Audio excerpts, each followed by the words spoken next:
있는가라는 말씀의 제목으로 그 말씀을 통해 그 은혜 나누는 귀한 시간 되기를 간절히 소망합니다.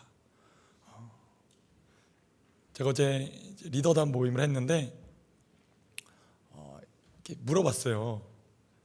요즘에 이제 청년들이 예배드리는 인원이 어느 정도 되나 했더니 저를 아는 이들보다 저를 모르는 이들이 더 많을 거라고 얘기를 하더라고요. 참 감사한 일이죠. 그만큼 새로운 지체들이 오고 청년들이 온다는 건 참 귀한 일인 것 같습니다. 저를 모르실 것 같아요. 그래서 저를 소개를 잠깐이라도 해야지 여러분이 누군가 싶으실 것 같아가지고 저는 성문교회 소속된 부목사고요. 19년부터 21년까지 청년부 사역을 3년간 했었습니다. 그리고 이제 2년간은 이제 오교구라고 어른들은 이제 교구로 되어 있거든요. 그래서 오교구를 담당했고요. 아시는 것 같이 여러분이 청년부 담당하시는 목사님이 담임 목사님이 아니고 담당 목사님. 담임 목사님은 전재호 목사님. 잘 이해하셨죠, 여러분? 그래서 담당하시는 목사님이 청빙되지 않아서 제가 땜빵으로 이렇게 사역을 하러 왔습니다. 은혜가 있을 줄 믿습니다. 잘 떼우면 또 떼우는 대로 은혜가 있더라고요. 그래서 확실히 정말 많은 청년들이 예배를 드리고 있네요, 보니까.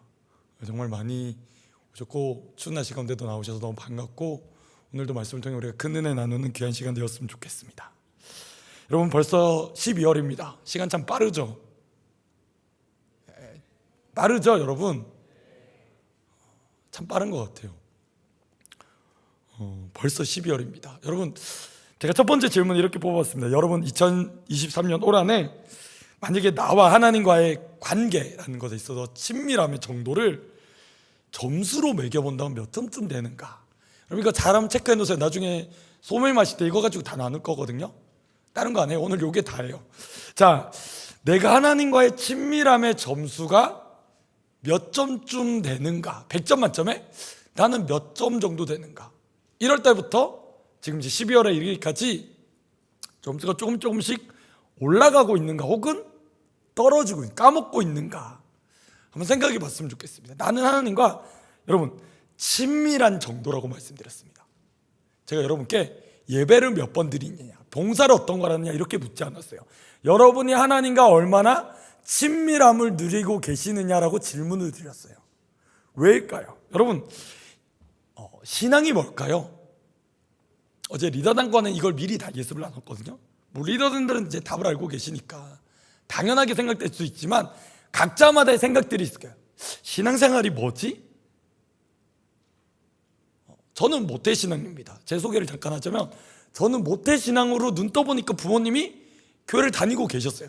눈 떠보니까 기독교 신앙에서 자랐어요. 할아버님이 감리교 목사님이셨어요. 큰아버님이 통합적 목사님이셨습니다. 다행히 저희 아버님은 집사님이셨어요. 4대째 집안이더라고요. 증조 할머니 때부터 믿으셨대요. 제가 4대인 거예요. 제가 결혼했거든요. 여러분 저희 첫째가 벌써 6학년입니다. 여러분 6학년, 4학년, 2학년입니다. 시간 진짜 빠르죠. 벌써 그래요. 내년에 중학교 가요. 얘는 5대째예요. 선택의 여지가 없어요. 아버님이니까 목사님이시니까. 자, 근데 여러분 그냥 어쩌면 그런 의무감에, 그렇죠. 저는 세보니까 청년이 될 때까지 20살이 될 때까지 예배를 빠진 게 한 3손가락 안에 뽑히는 것 같아요. 정말 예배를 빠질 수 없는 문화, 여러분 아시나요? 교회를 안 가면 핍박받는 문화, 예배를 안 드리면 용돈을 안 주는 문화, 그런 집의 문화였던 거죠.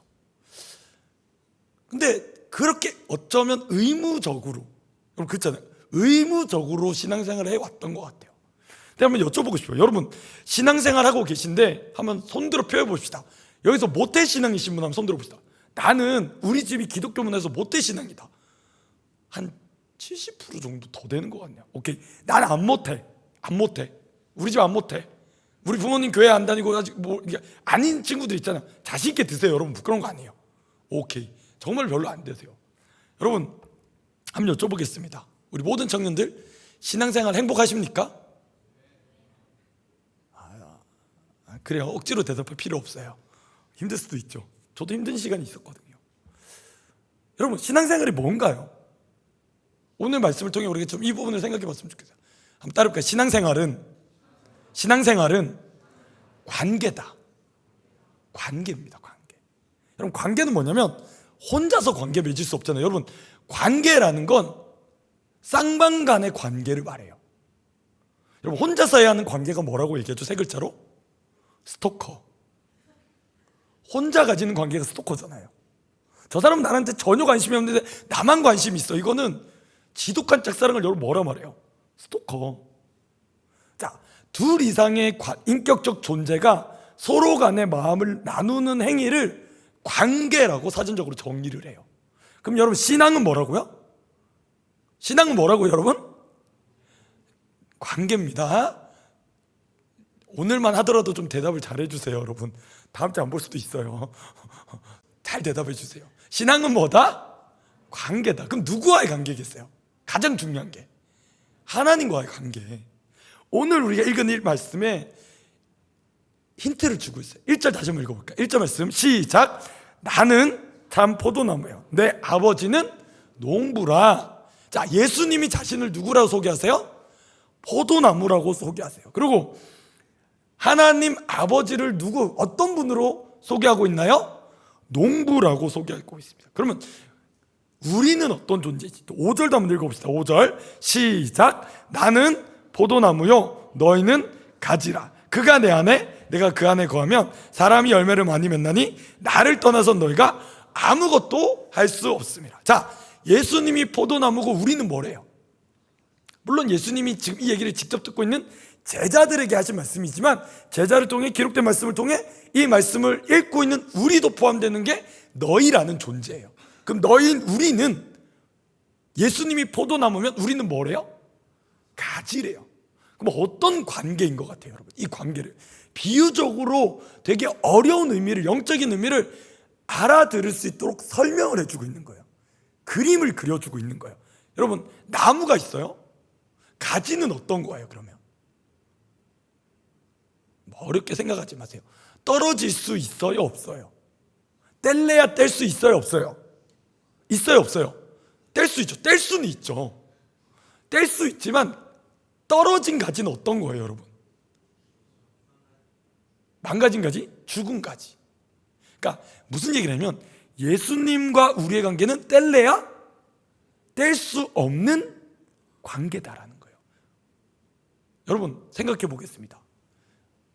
가지가 오늘 나무한테 붙어있는 거 나 너무 스트레스야. 그래가지고 떨어지고 싶어. 떨어질 수 있어요, 없어요? 없어요. 떨어질 수 없죠. 자기가 에잇 이러면서 떨어질 수 있나요, 여러분? 가지가? 안 되죠. 누가 꺾으면 모를까? 그러니까 꺾어내면 모를까? 가지는 떨어질 수 없어요. 그리고 나무에 붙어있는 가지가 여러분 어떤 걸 받게 되죠? 영양분을 공급받게 돼요. 나무로부터 영양분을 공급받게 되는 거죠. 살아갈 힘을 공급받게 되는 겁니다. 즉 절대로 떨어질 수 없는 사이, 그것이 예수님과 우리의 사이다라는 겁니다. 자, 그런데 문제가 있어요. 분명히 나무에 붙어있는 가지는 생명력이 있어서 자라게 되고 자라는 결과가 뭐냐면 열매를 맺게 되는 거예요. 근데 붙어있는데 열매를 못 맺을 수도 있다라는 겁니다. 자, 2절을 한번 여러분 같이 한번 읽어주세요. 2절입니다. 시작. 무릇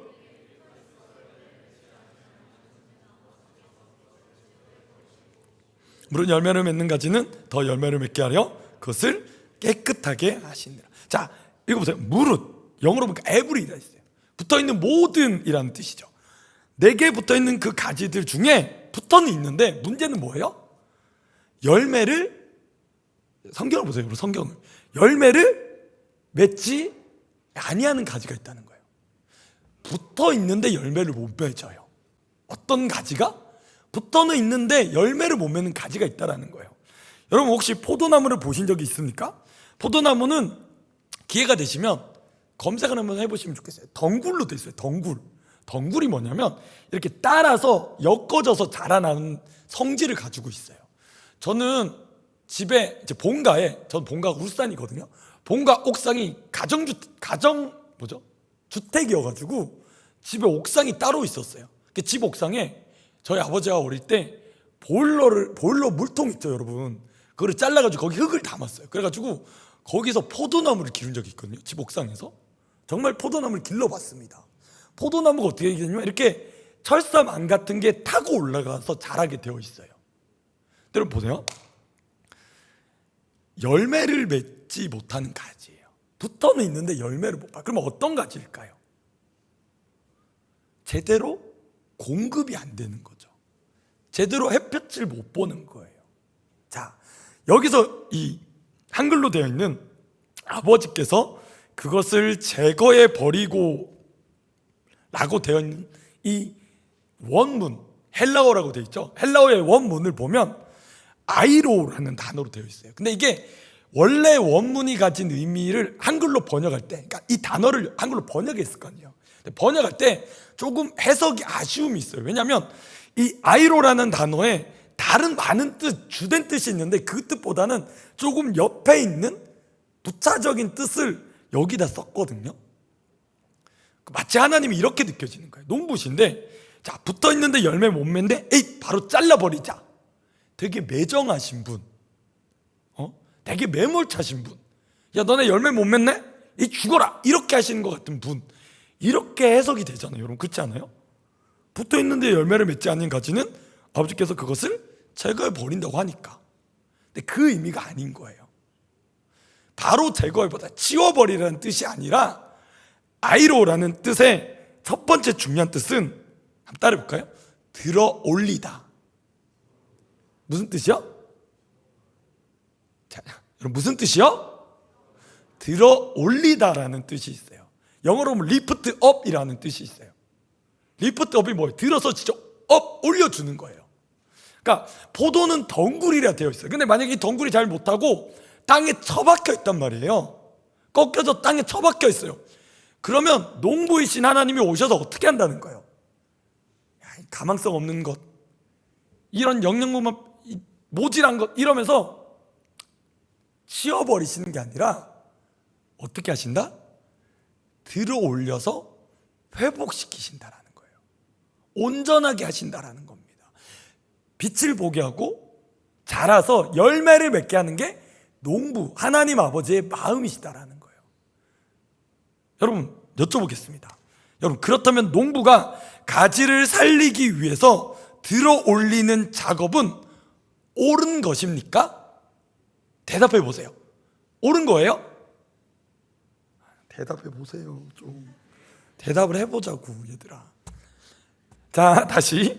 그렇다면 농부가 가지를 살리기 위해 들어 올리는 작업은 옳은 것입니까? 예, 옳은 거죠. 왜? 살리려고 하는 거니까. 들어 올려져서 햇볕을 보고 열매를 맺게 하기 위한 게 농부가 원하시는 거라니까요. 그게 하나님 아버지의 뜻이라고, 여러분. 그런데 다음 질문. 그런데 이미 굽어져 있는 포도나무 가지 입장에서는 이 작업이 편하고 좋을까요, 여러분? 어떠세요? 편하고 좋을까요? 아니요. 여러분, 혹시 라운드 숄더 계십니까? 라운드 숄더? 이게 굽어 계신 분. 제가 약간 라운드 숄더거든요. 어깨 운동 많이 해야 돼요. 라운드 숄더 되신 분 많죠, 우리 청년들 중에. 여러분, 필라테스 돈 내고 가잖아요, 그죠? 혹은 스트레칭 하잖아요. 그거 왜 해요? 그거 왜 하세요? 여러분, 필라테스 왜 하나요? 하고 계시잖아요, 여러분. 스트레칭 하고 계시죠? 하고 계시죠? 왜 해요, 그거? 그거 왜 해요? 아프잖아. 아픈데 왜? 건강하려고. 맞아요. 그게 옳은 거예요, 여러분. 정자세가 되는 게 옳은 거라고. 근데 문제는 뭐예요? 내가 굽어 있는 게 너무 편한 거야. 라운드 숄더로 살아온 게 이미 30년이야. 저는 40년입니다. 이미 라운드 숄더가 너무 편해. 펴면 더 아파. 근데 여러분, 왜 펴야 된다고요? 그게 원래 위치여야 되는 거라니까요. 즉, 포도나무 가지는 어디로 있어야 돼요? 위로 올려져서 햇볕을 보고 자라고 열매를 맺는 게 원래 있어야 되는 거라니까요. 근데 문제는 뭐예요? 이그러져서 땅에 처박혀 있는 거예요. 그걸 보고 농부이신 하나님 아버지가 어떻게 하세요? 들어 올리기를 원하세요. 근데 가지의 반응은 어때? 아파 안 아파? 아파요 안 아파요? 아파요. 그러니까 어떤 거야? 아씨 건들지 좀 마요 좀. 내 알아서 할게 좀 냅둬요. 여러분 이게 뭐예요? 예수 믿는데 왜 나는 왜 안 행복할까? 여러분 예배가 좋은 거예요 안 좋은 거예요? 자신 있게 얘기하세요. 예배가 좋은 거예요 안 좋은 거예요? 좋은 거죠. 신앙생활 좋은 거예요 안 좋은 거예요? 예수님과 동행하는 거 좋은 거예요 안 좋은 거예요? 좋은 건데 하고 싶어요? 아니요. 힘들어. 좀 맨날 리더는 연락 와. 이번 주 왜 안 왔니? 알아서 뭐 하게요. 나의 사정을 알려고 하지 마세요. 그럴 수 있잖아요. 뭐냐면 땅에 처박혀 있는 게 너무 편하고 좋은 거예요. 왜? 나 그렇게 살아왔으니까 냅두라는 거예요. 냅둬라. 난 그게 편하니까. 근데 농부의 마음, 하나님 아버지 마음 뭐라고요? 그걸 들어 올려주고 싶어서. 왜? 그게 원래 우리가 있어야 되는 위치인 거예요.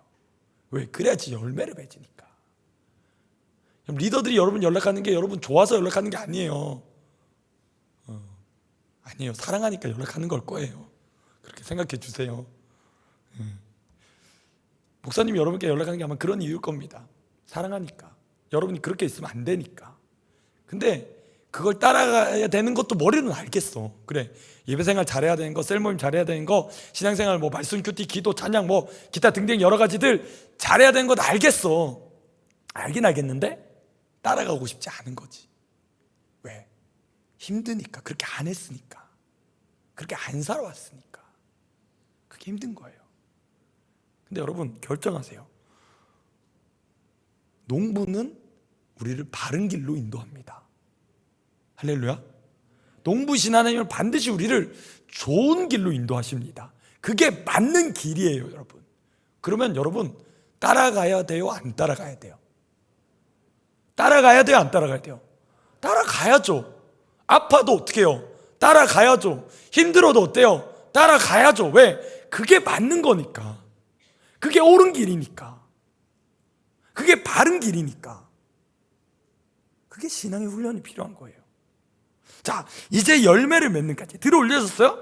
열매를 맺고 있습니다. 자, 하반절 2절 하반절을 읽어봅시다. 무릇 열매를 맺는까지는 함께 읽어봅시다. 시작. 무릇 열매를 맺는까지는.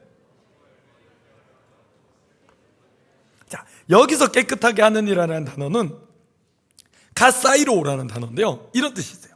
깨끗하게 하다, 청소하다라는 뜻이 있어요. 그럼 여기서 하는 건 뭐냐면 이미 이제 들어 올려져서 햇볕을 보고 열매를 맺고 있어요. 그러면 그 가지에게는 어떤 작업을 하냐면 더 열매를 풍성하게 맺게 하기 위해서 가지치기 작업을 하는 거예요. 근데 그 가지치기는 여러분 오해하지 마세요. 구원하시기로 했다가 구원을 취소하시냐 이런 의미가 아니라 저는 이렇게 해석을 해요. 우리 안에서 열매를 맺어가고 있을 때 여러분 어떤 작업이 필요하냐면 우선순위의 작업이 필요해요. 가지치기란 건 우선순위를 질서 세우는 걸 얘기해요. 여러분 저나 여러분이나 동일한 것들이 있습니다. 동일한 게 어떤 게 있을까요? 저와 여러분에게 동일한 거 어떤 게 있을까요? 외모는 아닌 것 같아요. 키도 다를 수 있어요. 그쵸? 저는 결혼을 했거든요. 결혼 14년 차입니다. 여러분 아직 안 하신 분들이 많죠. 그래서 생각해 봤어요. 그래도 같이 가지고 있는 게 뭘까? 시간. 하루 24시간은 여러분이나 저나 동일하게 같은 걸 겁니다. 또 어떤 게 있나? 조금 차이는 나겠지만 물질, 재정에 대한 거, 그리고 관계라는 거죠. 그러니까 시간, 물질, 관계는 하나님이 우리에게 공급해 주신 선물이라는 겁니다. 네, 하나님을 위해 열매 맺고 있는 가지를 위해 어떤 작업을 하시냐? 우선순위의 작업을 하신다라는 거예요. 여러분 여쭤보겠습니다. 하루 24시간 어떻게 쓰고 계시나요? 하나님 나에게 맡겨주신 재정을 무엇을 쓰는데 많이 드리고 계시나요? 여러분에게 붙여주신 관계, 친구들, 소그룹, 교회 있죠? 가족들, 그 관계를 통해 여러분 무엇을 추구하며 살아가시나요? 우리에게 공통적으로 주신 게 그거예요. 시간, 물질, 관계. 과연 나는 그것에서 하나님이 차지하는 비중은 얼마인가? 하나님이 나의 삶에 있어서 어느 정도의 우선순위인가? 하나님과의 나에게 어느 정도의 의미신가라는 겁니다. 그게 열매 맺는 겁니다. 여러분, 바닥에 처박혀 있던 우리를 하나님께서 들어 올려 주셨어요. 무엇하기 위해서?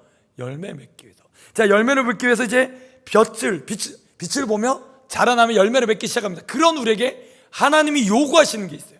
너 가지치기 작업해라.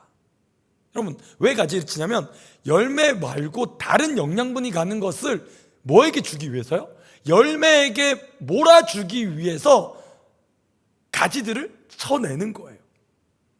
여러분이 감히 말씀드리건데 집에서 아직 직장을 구하지 못해서 쉬고 있는 친구들도 있을 줄 압니다.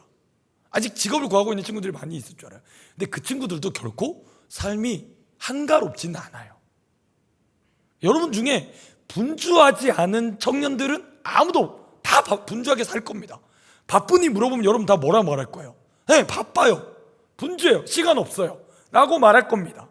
근데 그 시간 없어요 라고 말하는 여러분 안에 시간에 그 시간을 무엇을 위해 어떤 걸로 쓰고 계시냐라는 겁니다. 물론 여러분 말씀드립니다. 게임할 수도 있고 유튜브 볼 수도 있고 뭐 영화 볼 수도 있고 웹툰 볼 수도 있어요. 할 수 있어요. 전혀 다 끊어라 이런 얘기를 드린 게 아니에요. 그러나 여러분에게 있어서 하나님께 드리는 시간은 어느 정도냐라는 거예요. 하나님과 만나는 신앙은 관계다라고 말했는데 그럼 그 관계에서 하나님과 누리고 있는 시간은 일주일에 어느 정도냐라는 거예요. 하나님과 쓰고 있는 재정은 어느 정도냐는 거예요. 하나님과 보내고 있는 시간은 어느 정도냐라는 거예요. 하나님과 얼마나 많이 이야기하시냐라는 거예요. 그게 신앙이다라는 거예요. 여러분, 벌써 12월입니다. 시간 참 빠르죠. 한번 1년을 이제 속으로 가서 1년을 내가 뭐 하면서 보내나 하면 생각을 해보세요. 내가 1월에는 무슨 일을 했고 2월에는 뭘 했고 3월에는 뭘까? 한번 여러분의 스케줄러를 이렇게 한번 확인해 보세요. 뭐 했는데 이렇게 바빴지? 내가 시간을 잘 쓰고 있었나? 여러분, 죄송한 표현이지만 여기 어른들도 계시지만 저도 벌써 40대더라고요. 벌써요. 그래요, 진짜. 여러분, 젊은이들이시잖아요. 여러분 정말 안 늙을 것 같죠? 여러분 절대 나이 안 먹을 것 같죠? 금방입니다. 보니까 벌써 결혼해서 애도 낳았어요. 청년들이 벌써 결혼해서 애를 데리고 오더라고요. 시간 금방 간대요. 물어봤더니 와, 정말 시간 빨리 간대요. 여러분, 여러분께 있는 그 젊음이 영원하진 않을 거예요. 하나님이 우리에게 잠시 잠깐 맡겨주신 젊음일 거예요. 근데 그걸 가지고 여러분 얼마나 무엇을 위해 어디에 쓰고 계시냐 한번 물어보고 싶어요. 근데 그거 가지고 뭐 하고 있나? 이청이 그 더 나이 많은 청년 있죠, 우리. 그쵸? 이청들이 조금씩 아파오기 시작하죠. 비 오면 이제 날씨 좀 안 좋고 이러면 좀 아파오기 시작하죠. 여러분, 일정 때는 절대 못 느껴요. 일정 때는 그런 거 잘 모르거든요. 몇 날 며칠 밤새도 괜찮아요. 근데 이청쯤 되면 이제 30대쯤 넘어가면 이제 밤새면 아파오기 시작합니다. 몸이 한 3일은 하루 밤샜는데 3일 아파오는 걸 경험하게 되거든요. 꼭 이청에 올라오시길 축복합니다. 여러분, 여러분께 무한한 시간이 아니라는 거예요. 건강도 마찬가지예요. 근데 그것 가지고 내 삶에 어떤 열매가 맺혀지고 있는가라는 걸 확인해 봅시다. 마지막 질문입니다. 한 달 남은 2023년 한 달 동안 혹은 이후라도 여러분 삶 속에 어떤 열매가 맺혔으면 좋겠습니까? 라는 거예요. 그럼 어떤 열매가 맺혔으면 좋겠어요? 성령의 9가지 열매도 있고요, 빛의 열매도 있고요, 하나님이 원하신 거룩한 열매도 있을 겁니다. 과연 내 삶에 하나님이 농부이시고 내가 예수 그리스도의 포도에 붙어있는 가지라면 분명히 예수님이 우리 삶에 공급해 주시고 채워주시는 은혜가 있는데 나는 그걸 가지고 어떤 열매를 맺어가고 있었는가라는 거예요. 한번 점검해 보자라는 거예요. 내 삶을 돌이켜봐서 점검해 보자라는 겁니다. 나는 오늘 어떤 열매를 맺기 원하고 그렇게 살아가고 있는가랍니다. 네. 여러분 삶을 이 12월에 한번 잘 돌이켜 보셨으면 좋겠습니다. 그리고 바라기는 이겁니다. 여러분의 인생의 주인이 하나님이시기를 간절히 축복합니다. 하나님이 여러분 인생의 주인이셨으면 좋겠습니다. 여러분, 아무리 신앙생활이 때로는 따분하고 갑갑하고 힘들고 왜 이렇게 의무적으로 하나라는 회의감이 들 때도 있지만, 그러나 기억하십시오. 나무의 뿌리는 어디 박혀 있어야 돼요? 땅에. 물고기는 어디 살아야 돼요? 물에. 지루하다고 벗어나면 여러분 어떻게 된 거예요? 죽은 거예요. 다시 우리 신앙생활로 표현한다면 아무리 하나님 뜻을 알 수 없고 때로는 힘들고 때로는 내 삶에 풀리지 않는 막막한 해답이 없는 물음표만 떠 있는 것 같아도 기억하십시오. 하나님이 주인이셔야 우리 삶은 안전한 줄 믿습니다. 내가 주인 돼서는 결코 안전할 수 없어요. 지금 비록 다 몰라도, 비록 지금 다 답이 안 떨어져도 기억하십시오. 하나님이 주인이셔야 우리의 삶은 가장 안전한 줄 믿습니다. 그게 우리가 하나님 안에 거하는 삶, 하나님의 말씀이 우리 안에 거하는 그 생명력 누리는 관계인 줄 믿습니다. 우리들 말씀 기억하면서 함께 찬양했으면 좋겠는데요, 이런 찬양의 가사입니다. 내 마음의 한 자리, 가장 귀한 그 자리, 주 오셔서 앉으소서. 주님만 나의 보배입니다. 내 마음의 한 자리, 가장 귀한 그 자리, 주 오셔서 다스리소서. 주님만 나의 영광입니다. 이 고백으로 우리가 고백하며 나갑시다. 찬양하겠습니다.